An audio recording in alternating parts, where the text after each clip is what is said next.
Dear students, अस्सलाम वालेकुम। आज हम सेक्शन 2 की तरफ मूव करेंगे। सेक्शन 1 के बारे में मैं पिछले लेक्चर्स में बता चुका हूं कि कैसे आपने उसे को अटेम्प्ट करना है, शॉर्ट क्वेश्चंस वगैरह को। सेक्शन 2 में हमारा पहला क्वेश्चन, जिसे हम क्वेश्चन नंबर 3 कहते हैं, लेटर राइटिंग है। तो लेटर राइटिंग में you must be conscious while writing the opening and ending of letter.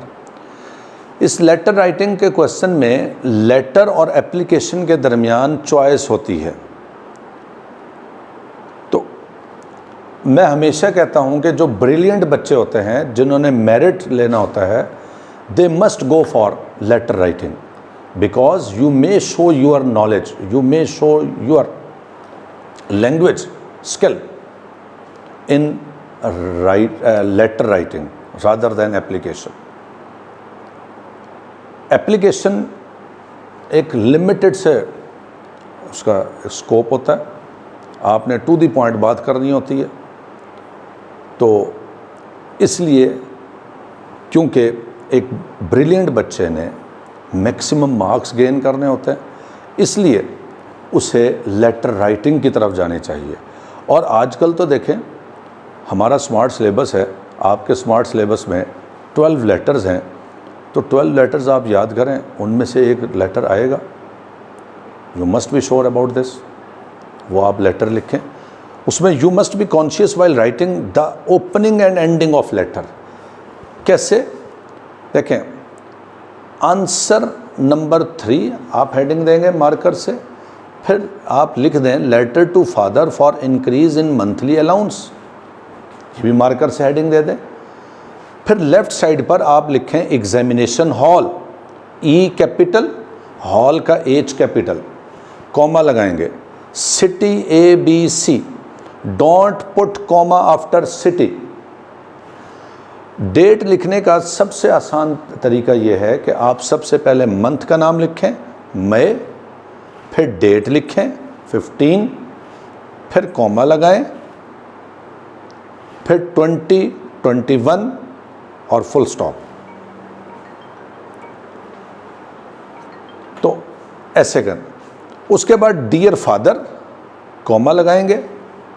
आप कॉमे के नीचे से लिखना शुरू करेंगे नेक्स्ट लाइन, यानी कि 1 2 3 4, ये 5th लाइन बनेगी आपकी। 6th लाइन आप यहां से लिखेंगे और लिखते चले जाएंगे।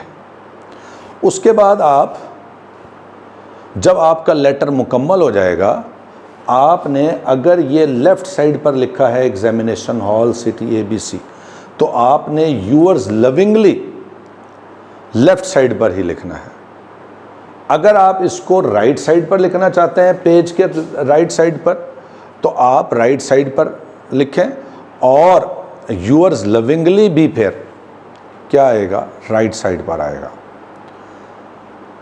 अब ये जो यूअर्स है, देखें बेटा, इसका मैं आपको एक तरीका बताता हूँ। यूअर्स किन के साथ आता है? जो LY वाले अल्फाज हैं, जैसे लविंगली, सिंसियरली, ओबीडियंटली, जब LY वाले अल्फाज लिखते हैं तो आप यूअर्स लगाते हैं, और जब LY वाले अल्फाज नहीं लिखते तो फिर आप यूअर लगाते हैं, जैसे यूअर लविंग सन, कॉमा, ऐसे लिखेंगे, यू आर लविंग सन। यहां पर आप लिखें, अगर आप लविंगली नहीं लिखना चाहते तो फिर यू आर लविंग सन। तो यूअर्स का Y कैपिटल, लविंगली का L स्मॉल, फिर कॉमा XYZ। अब हम क्या करेंगे, देखें, अगर हम लविंग सन लिखना चाहते हैं, देखें, यूअर, ये S खत्म हो जाएगा, you are loving son. Shortcut तरीका मैंने आपको बता दिया कि जो LY वाले अल्फाज हैं उनके साथ यूअर्स, और जो LY वाले अल्फाज नहीं हैं उनके साथ यूअर। फिर कोटेशंस आपने लेटर में, आपने लेटर में कोटेशंस की भरमार नहीं करनी। 3 to 4 मैक्सिमम कोटेशंस इनफ हैं, और टू द पॉइंट कोटेशंस होनी चाहिए। जो बात आप लिख रहे हैं उसके मुताबिक कोटेशन होनी चाहिए। कोटेशन किस लिए लिखी जाती है? आप अपनी बात पर एम्फेसिस डालने के लिए, आप अपनी बात पर स्ट्रेस डालने के लिए कोटेशन लिखते हैं। बाज़ बच्चे बस कोटेशन डाल देते हैं लेटर में, उसका उससे लिंक नहीं बन रहा होता, तो ऐसे कोटेशन का फ़ायदा नहीं होता। फिर बच्चे पूछते हैं सर कितने पेजेस होने चाहिए, लेटर कितने पेजेस का हो, 3 पेजेस हों, 4 हों, 5 हों। इस पर भी मैं ये कहता हूँ कि आपने your letter should be comprehensive, जो मैं I have already explain it कि कॉम्प्रिहेंसिव का क्या मतलब है। आप पेजेस भरने की तरफ मत जाएं। अब तो आपके पास जो हेल्पिंग बुक्स हैं, कोई भी है, सनशाइन है, लर्नर्स है, वर्टेक्स है, और भी जितनी बुक्स हैं आपके पास, उनमें आउटस्टैंडिंग लेटर भी हैं, स्टैंडर्ड भी हैं। आप आउटस्टैंडिंग लेटर अगर याद कर सकते हैं आउटस्टैंडिंग करें, स्टैंडर्ड याद कर सकते हैं स्टैंडर्ड करें। अगर अब इसको चेक भी आप कैसे कर सकते हैं, अगर आप आउटस्टैंडिंग लेटर याद करते हैं, आप आउटस्टैंडिंग लेटर को लिखें, अगर लिख करने के बाद आप चेक करते हैं उसमें आपकी 6 या 7 एरर आ जाती हैं, तो उन 6 या 7 एरर को अगर आपकी आ गई तो उससे बेहतर है आप आउटस्टैंडिंग मत याद करें, स्टैंडर्ड लेटर याद करें। आपका लेटर गलतियों से पाक होना चाहिए। आउटस्टैंडिंग लेटर की भेड़ चाल में, जिसे हम कहते हैं sheepish mentality, don't develop sheepish mentality, always be realistic. Realistic हों, अपनी एबिलिटीज़ को पहचानें कि मैं क्या याद कर सकता हूँ या कर सकती हूँ, उसके अकॉर्डिंग आप याद करें। ये लेटर राइटिंग के मुतालिक हो गया। अगर आप एप्लीकेशन लिखना चाहते हैं, suppose for those student who do not like to write down letters, तो आप लेटर नंबर 3, तो आप यहाँ लिखें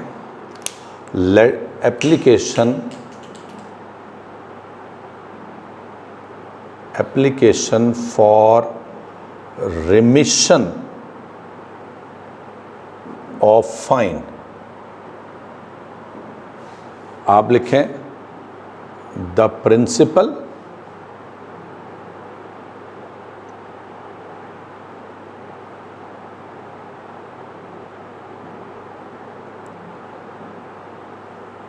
प्रिंसिपल के स्पेलिंग पर केयरफुल रहें। अमूमन बच्चे प्रिंसिपल के स्पेलिंग क्या लिखते हैं? PLE, PAL लिखना है। उसके बाद आपने कॉलेज का नाम मेंशन नहीं करना, हमेशा आपने क्या लिखना है? Government college. ये एब्रीविएशन मार्क लगाएंगे क्योंकि आप गवर्नमेंट के पूरे स्पेलिंग नहीं लिख रहे। Government college, comma, city, ABC। उसके बाद आप लिखें subject.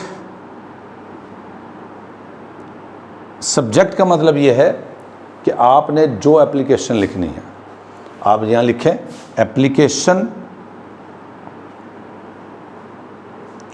For remission of fine.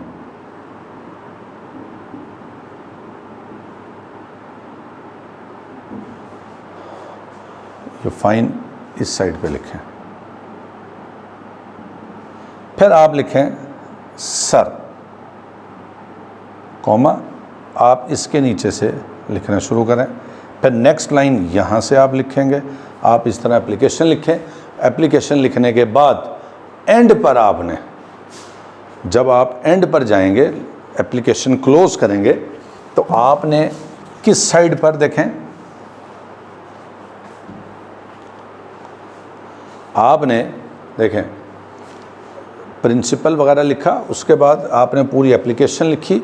Application लिखने के बाद आप लिखेंगे, देखें, यूअर्स, वाई कैपिटल, एपोस्ट्रॉफी नहीं आएगी, यूअर्स ओबीडियंटली, कॉमा, XYZ। और इसी लाइन पर आप आ जाएं लेफ्ट साइड पर, यहाँ लिखें डेटेड, ये कॉलन लगाएं। फिर डेट लिखने का वही आसान तरीका जो मैंने आपको बताया हुआ है कि महीने का नाम पहले लिखें, मंथ का नाम पहले, मई 12 2021 ये डेट हो गई। इस तरीके से आप एप्लीकेशन क्लोज करेंगे और हर क्वेश्चन कंप्लीट करने के बाद आप लाइन लगाएंगे, फिर नया क्वेश्चन शुरू करेंगे। शॉर्ट क्वेश्चन लिखे, लाइन लगाएं, लेटर लिखा है, लाइन लगाएं। उसके बाद नेक्स्ट क्वेश्चन है हमारा स्टोरी राइटिंग। इसी तरह स्टोरी राइटिंग में भी देखें बेटा, स्टोरी राइटिंग में भी आपने आंसर नंबर क्या लिखेंगे, इसका 4। अब यहां पर देखें, आपको 2 मॉरल्स दिए जाएंगे। 2 मॉरल्स पर आपने 2 मॉरल्स में से एक मॉरल पर स्टोरी लिखनी है। मोर देन 80% स्टूडेंट हेडिंग ये जब देते हैं, बिलफर्स स्टोरी आपको आई है, a friend in need is a friend indeed. अब स्टूडेंट क्या करते हैं, a friend in need is a friend indeed यहाँ पर लिख देते हैं मॉरल हेडिंग के तौर पर। मॉरल कभी भी हेडिंग के तौर पर नहीं लिखा जाता, ये बात जहन में रखें। आपने यहाँ पर टाइटल लिखना है स्टोरी का। A friend in need is a friend indeed का टाइटल क्या है, 2 फ्रेंड्स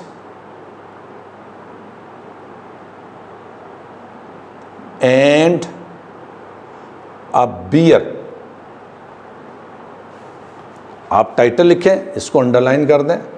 अगर सपोज आपको टाइटल नहीं आता स्टोरी का, तो सिंपली आप क्या करें, ये 2 फ्रेंड्स एंड अ बियर ना लिखें। आपको टाइटल नहीं आ रहा, आप सिंपल यहां लिख दें स्टोरी, बस आप स्टोरी लिखना शुरू कर दें।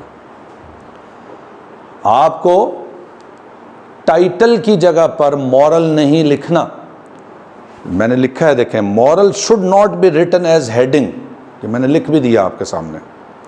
Title of the story should be given in the beginning, title लिखा जाना चाहिए। इन केस अगर आपको टाइटल नहीं आता तो फिर आप स्टोरी लिख दें। आप स्टोरी लिखें, उसमें भी ऐसे ही है कि आपकी हेल्पिंग बुक्स में आउटस्टैंडिंग भी दी गई है और स्टैंडर्ड भी दी गई है। तो आप अगर आउटस्टैंडिंग स्टोरी है आपकी, आप याद कर सकते हैं, वही आपका लिटमस टेस्ट है आपके लिए, जो मैंने आपको बता दिया, आप याद करें। अगर आपकी 6-7 मिस्टेक कर रहे हैं आप, तो मत लिखें आउटस्टैंडिंग, आप स्टैंडर्ड पर लिखें, ठीक है, स्टैंडर्ड लिखें। और अगर आप आउटस्टैंडिंग लिखते हैं, बग़ैर एरर के लिख जाते हैं, तो फिर आप उसे लिखें। पूरी स्टोरी लिखने के बाद आप हेडिंग देंगे मॉरल, और हेडिंग ये अलामत लगाएंगे कॉलन, या आप मार्कर से लिखें या पॉइंटर से लिखें। फिर इसके बाद जो मॉरल क्वेश्चन पेपर में दिया गया है वही मॉरल आपने यहां पर लिखना है। A friend in need is a friend indeed, ये मॉरल लिखेंगे। और एक और मिस्टेक स्टोरी में, जो मिस्टेक्स मैंने लेटर की मिस्टेक्स भी आपको बताई कि बिगिनिंग में और एंड पर करते हैं, एप्लीकेशन की मिस्टेक्स बताई, मैं अब स्टोरी की मिस्टेक्स कि एक तो टाइटल लिखना है शुरू में हेडिंग की जगह पर। टाइटल की जगह पर आपने क्या लिखना है, स्टोरी का आपने टाइटल देना है हेडिंग के तौर पर, सॉरी, हेडिंग के तौर पर आपने क्या लिखना है, टाइटल लिखना है। आपने मॉरल नहीं लिखना शुरू में। फिर जब मॉरल लिखेंगे आपने, जो क्वेश्चन पेपर में मॉरल दिया गया है वो लिखना है, और मॉरल के गिर्द इन्वर्टेड कॉमास नहीं लगाने। ये बच्चे 80% से ज़्यादा बच्चे अननेसेसरीली तौर पर यहाँ पर इन्वर्टेड कॉमास लगा देते हैं। इन्वर्टेड कॉमास नहीं लगाए जाएंगे इस मॉरल के गिर्द। ये मैंने आपको रिपीट करके इसके बारे में बता दिया। मॉरल स्टोरी के बाद नेक्स्ट हमारा क्वेश्चन है पेयर ऑफ वर्ड्स।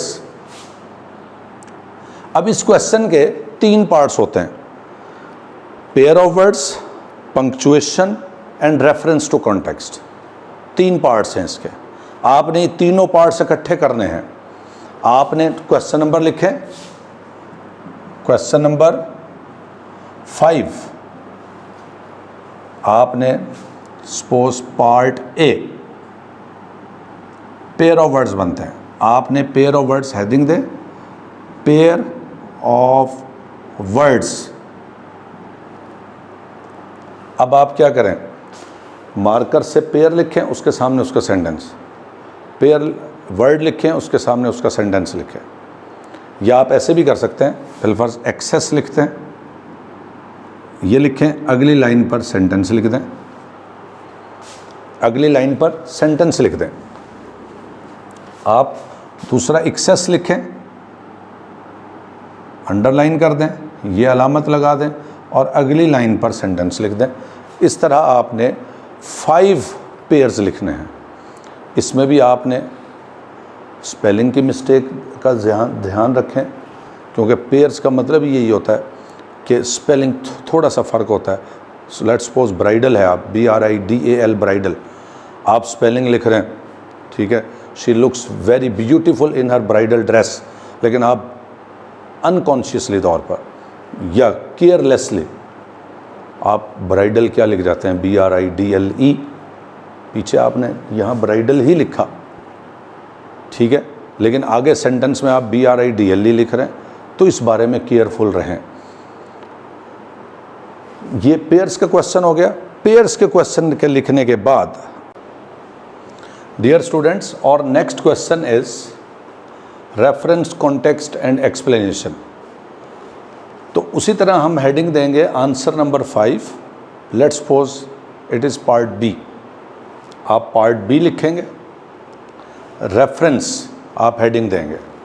रेफरेंस की हेडिंग देने के बाद आप इसे अंडरलाइन करें, मार्कर या पॉइंटर से लिखें, कॉलन लगाएं। आपने रेफरेंस में क्या लिखेंगे, the lines comma under review comma have been extracted from the poem Ozymandias written by PB Shelley. Writer poem का जो टाइटल है उसे कैपिटल लेटर से लिखा जाएगा और इन्वर्टेड कॉमाज लगाए जाएंगे, और राइटर के नाम के गिर्द इन्वर्टेड कॉमाज नहीं लगाए जाएंगे। ये सबसे बड़ी एरर करते हैं बच्चे कि राइटर के नाम के गिर्द भी इन्वर्टेड कॉमाज लगा दिए जाते हैं। राइटर का नाम, पोएट का नाम सिर्फ कैपिटल लेटर से लिखा जाएगा, इन्वर्टेड कॉमाज नहीं लगाए जाएंगे। इन्वर्टेड कॉमाज सिर्फ टाइटल के गिर्द आते हैं। टाइटल कैपिटल लेटर में भी होगा और इन्वर्टेड कॉमाज भी लगाए जाएंगे। उसके बाद ये लिखने के बाद कॉन्टेक्स्ट, कॉन्टेक्स्ट आपको के बारे में मुकम्मल तौर पर डियर स्टूडेंट्स गाइड किया गया है कि कॉन्टेक्स्ट लिखवाए भी गए हैं, आपको प्रोवाइड कर दिए गए हैं। वो कॉन्टेक्स्ट आप याद करें और वो कॉन्टेक्स्ट आप यहाँ लिखें। एक्सप्लेनेशन भी मैंने आप लोगों को तफसील से समझाई है, पोएम तफसील से पढ़ाई हैं, तो एक्सप्लेनेशन भी तरीका मैं बता चुका हूँ। आप एक्सप्लेनेशन लिखें, ठीक है। एक्सप्लेनेशन लिखने के बाद आप जो अच्छे बच्चे हैं, टैलेंटेड बच्चे हैं, they must write artistic qualities after writing explanation, and artistic qualities should be written in the form of points number 1 2 3 4 5 6। In artistic qualities को भी मैं बड़ी तफसील के साथ अपने क्लासरूम में लेक्चर के दौरान एक्सप्लेन कर चुका हूँ। तो जो टैलेंटेड बच्चे हैं, जो ब्रिलियंट बच्चे हैं, वो आर्टिस्टिक क्वालिटीज़ ज़रूर लिखें, और जो मीडियोकर बच्चे हैं, जो FA के स्टूडेंट्स हैं, वो सिर्फ रेफरेंस लिखें, कॉन्टेक्स्ट लिखें और एक्सप्लेनेशन लिखें। Don't move towards artistic qualities. Artistic qualities are only for those students who are talented and who want to get maximum marks. This will surely give you maximum result. Next question है हमारा part C, punctuation. अब punctuation में आपको एक या दो line, अमूमन दो लाइंस दी जाती हैं, स्मॉल इंग्लिश में दी जाती हैं, उनको आपने कैपिटलाइजेशन भी करनी है और आपने पंक्चुएशन मार्क्स भी लगाने हैं। तो इसके लिए मैं हमेशा स्टूडेंट्स को एडवाइस करता हूँ एक इस क्वेश्चन के लिए और एक ट्रांसलेशन इनटू उर्दू। ये 5 नंबर का क्वेश्चन है। आपने अपनी जो आंसर बुक है, लेट्स सपोज ये आपकी आंसर बुक है, आप आंसर बुक के एंड पर चले जाएंगे, लास्ट पेज पर। लास्ट पेज पर आप वहाँ लिख दें रफ वर्क। आप वहाँ पर पंक्चुएशन करें, पहले पंक्चुएशन को सॉल्व करें। आप वहाँ पर पंक्चुएशन सॉल्व करें, वहीं पर आपकी कटिंग होगी, ओवर राइटिंग होगी। आप जो मार्क नेसेसरी समझते हैं वो लगाएं, कैपिटलाइजेशन करें। जब आपको देखिए मैंने क्या लिखा है, you must write it on the last page of your answer book. Answer book पर लिखें, किसके तौर पर? एक रफ वर्क के तौर पर। ये आप रफ वर्क कर रहे हैं। किस लिए रफ वर्क कर रहे हैं? आप रफ वर्क ये इसलिए कर रहे हैं कि आप कटिंग से बचें। आपका पेपर नीट एंड क्लीन होना चाहिए। मैं बार बार इस चीज़ पर एम्फेसाइज कर रहा हूं कि आपका पेपर नीट एंड क्लीन होना चाहिए। तो रफ वर्क करें। जब आप देखें आफ्टर कंप्लीट सेटिस्फेक्शन, जब आपकी सेटिस्फेक्शन हो जाए कि अब ये मैं पंक्चुएशन एक मैं परफेक्ट कर चुका हूं, अब इसमें कोई एरर नहीं है, तो अब इस पंक्चुएशन को वहाँ से उठाकर, यानी कि जस्ट अब आपने इसको क्या करना है, कॉपी करना है। आपने इसको देखकर जो उसकी प्रॉपर प्लेस इसलिए मैंने लिख दिया right at its proper place. आपने उस लास्ट पेज को हमने क्यों यूज़ किया? जस्ट रफ वर्क के तौर पर, कि अगर आप कटिंग करना चाहें वहाँ कटिंग कर लें। फिर आप उसको जब फाइनल कर लें, उसको उठाकर उसकी जो प्रॉपर जगह है वहाँ पर लिखें आप answer number 5 part C, punctuation heading दें, सिर्फ पंक्चुएट करके लिख दें।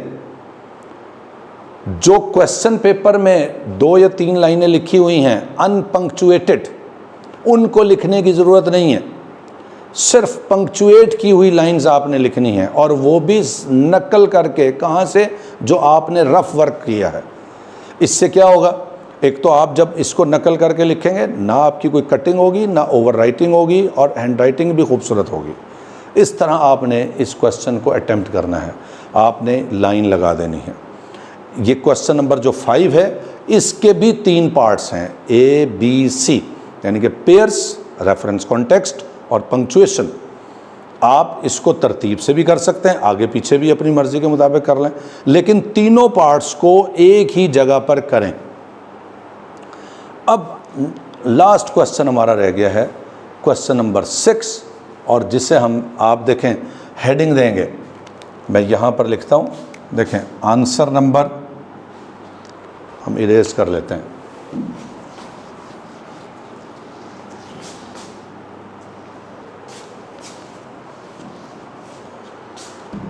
देखें जी, आंसर नंबर 6 आप हेडिंग दें ट्रांसलेशन इनटू उर्दू, अंडरलाइन कर दें। आपको डियर स्टूडेंट्स इंग्लिश में पैसेज लिखने की ज़रूरत नहीं है। यहाँ पर मैंने बहुत से बच्चों को देखा कि खामखा इंग्लिश का पैसेज लिखते हैं। Don't write down passage in English है। आपने सेम एक्सरसाइज यही करनी है। वो जो आखिरी पेज आप यूज़ कर रहे हैं, किसके लिए? रफ वर्क के लिए। आपने वहाँ पर you must write it on the last page of your answer book, यानी कि ट्रांसलेशन आपने लास्ट पेज पर लिखें, एक रफ वर्क के तौर पे लिखें। क्योंकि आप जैसे आपको ट्रांसलेशन क्लासरूम में कराई गई है, आपको बामुहावरत सलीस उर्दू में तर्जुमा कराना मैंने सिखाया है आपको, उस तरह आपने लिखें। यकीनन आपसे कटिंग भी होगी, थोड़ी सी ओवर राइटिंग भी होगी। Keep it in mind that this question carries 15 marks. और अमूमन ये देखने में आया है कि इस क्वेश्चन को क्या करते हैं, बच्चों ने लिखा answer number 6 translation into Urdu और लिखना शुरू हो गए। लिखना शुरू हो गए, वहीं पे कटिंग कर रहे हैं, वहीं पे ओवर राइटिंग कर रहे हैं और कोई तवज्जो ही नहीं है और 5 मिनट में लिख के फारिग हो जाते हैं। जबकि मैंने आपको नोट किया होगा आपने कि ट्रांसलेशन इनटू उर्दू के लिए मैंने 20 मिनट आपको डिवीजन ऑफ टाइम में लिखवाए थे, 20 मिनट्स। अब इस 20 मिनट्स में सुकून के साथ आप सेंटेंस पढ़ें, सेंटेंस पढ़ने के बाद आप उसका ट्रांसलेशन उर्दू में लिखें, फिर अगला सेंटेंस पढ़ें, ट्रांसलेशन लिखें। जो जुमले इन्वर्टेड कॉमाज में होंगे उनकी ट्रांसलेशन इन्वर्टेड कॉमाज में ही लिखेंगे। जब आप लेट्स सपोज आपके 10 से 12 मिनट लग जाते हैं इस सारा लिखने में, ठीक है, इस सब कुछ लिखने में आपके 10 to 12 मिनट्स लग जाते हैं, 10 to 15 मिनट्स लग जाते हैं, 10 to 15 मिनट्स आपके लग जाते हैं ट्रांसलेशन लिखने में रफ वर्क पर। आपकी कटिंग भी हो गई, ओवर राइटिंग भी हो गई। जब आप श्योर हो जाएं, देखें आफ्टर कंप्लीट सेटिस्फेक्शन, वही 2 पॉइंट जो पंक्चुएशन में हमने किए थे, वही उन 2 पॉइंट्स का हमने ख्याल करना है कि जब सेटिस्फेक्शन हो जाए कि अब इससे बेहतर ट्रांसलेशन मुझसे नहीं हो सकती, तो अब उसको आपने उसे वहाँ से उठाकर जहाँ उसकी प्रॉपर प्लेस है, मैंने लिखा है देखें, right at its proper place, वहाँ से उठाकर, वो तो आप रफ पेज यूज़ कर रहे हैं, आप उसको वहाँ से उठाकर उसकी जो प्रॉपर प्लेस है जहाँ आप पेपर कर रहे हैं, वापस कॉपी पर आएँ। आप लिखें answer number 6 translation into Urdu, और आप जो वो पैराग्राफ लिखेंगे जस्ट आप नकल करके लिखेंगे और वो नीट एंड क्लीन पैराग्राफ लिखा जाएगा, इंतहाई खूबसूरत लिखा जाएगा। It will surely give you maximum marks, it will surely leave a good impression upon the examiner. अब ये सारा पेपर करने के बाद डियर स्टूडेंट्स, आप इंशाल्लाह जैसे मैंने आपको डिवीजन ऑफ टाइम बताई, कोशिश करें जो क्वेश्चन सबसे बेहतर आता हो उस क्वेश्चन को पहले ऑप्ट करें। अगर आप शॉर्ट क्वेश्चंस पहले नहीं लिखना चाहते हैं मत लिखें, आप मॉरल स्टोरी लिख लें, आप लेटर राइटिंग लिख लें, शॉर्ट क्वेश्चन बाद में लिख लें, तकरीबन पेपर के दरमियान में आकर लिख लें, सेंटर में लिख लें आकर। ये it is up to you कि किस क्वेश्चन को आप कैसे अटेम्प्ट करते हैं, लेकिन कीप इट इन माइंड कि एक क्वेश्चन के तमाम पार्ट्स को एक ही जगह पर करना है। ये मैं रिपीट कर रहा हूँ स्टेटमेंट को बार बार, क्योंकि इसको बच्चे इग्नोर करते हैं इस बात को कि एक जगह पर तमाम पॉइंट्स को हल नहीं किया जाता, नहीं लिखा जाता। तो फिर कोशिश करें कि जो डिवीजन ऑफ टाइम दी गई है उसमें से 5-7 मिनट अगर आप बचा लें, 5 से 10 मिनट टोटल टाइम में से वो बच सकते हैं, 1-1, 2-2 मिनट भी हर क्वेश्चन से आप बचाएं, तो उसके आपने फाइनल रीडिंग एक पेपर की करनी है। क्योंकि जो फाइनल रीडिंग होती है ना, उसमें आप यकीनन अपने कई मार्क्स सिक्योर कर रहे होते हैं, क्योंकि अनकॉन्शियसली तौर पर स्पेलिंग मिस्टेक हो जाती है, अनकॉन्शियसली तौर पर कोई बात स्किप हो जाती है इंसान से। तो जब आप सेकंड रीडिंग करते हैं, आप पेपर मुकम्मल करने के बाद ज़रूर 5 to 10 मिनट्स बचाएं। ये मैंने बहुत, जिसे कहते हैं ना, खुला टाइम को डिवाइड किया था, ठीक है, मैक्सिमम टाइम आपको दिया, उसमें से आपने 1-1, 2-2 मिनट सेव करने हैं। आखिर में 5 से 10 मिनट और बच जाएंगे इंशाल्लाह ज़रूर। उन 5 से 10 मिनट को आप पूरा पेपर रीड करेंगे। रीड करने के, पूरे पेपर को रीड करने के बाद जो गलतियां आए, स्पेलिंग मिस्टेक, यकीनन थोड़ी बहुत गलतियां निकलेंगी, उनको आप करेक्ट कर लें। उनको करेक्ट करने के बाद तो ये जो आपने रीड किया सारे का सारा पेपर, इससे यकीनन आपकी गलतियां, जो थोड़ी बहुत गलतियां रह गई होंगी, वो बेहतर हो जाएंगी इंशाल्लाह। ये जितने मैंने पॉइंट्स आपको स्टूडेंट्स आपको बताए, उम्मीद करता हूँ कि ये आपके लिए बहुत फ़ायदेमंद साबित होंगे, क्योंकि पेपर मैंने जैसे कि शुरू में आपको बच्चों बताया था कि सिलेक्शन जो matters the most in the paper, और पूरे साल की लेबर आपकी 3 आवर्स में टेस्ट की जा रही होती है। इन 3 घंटों में जो अच्छा परफॉर्म कर जाता है, ये आपके नर्व्स का एग्ज़ाम है, ये आपकी साइकोलॉजिकल प्रेशर आप कितना ले सकते हैं, कितना साइकोलॉजिकल प्रेशर को बेयर कर सकते हैं, ठीक है। ये सब आपकी नर्व्स का भी एग्ज़ाम है, आपकी साइकोलॉजिकल नर्व्स का भी एग्ज़ाम है। तो आप अल्लाह ताला पर भरोसा रखते हुए, अपनी सलाहियतों पर भरोसा रखते हुए इन हिदायत पर को फॉलो करें। इंशाअल्लाह you will get maximum of results. अल्लाह हाफ़िज़।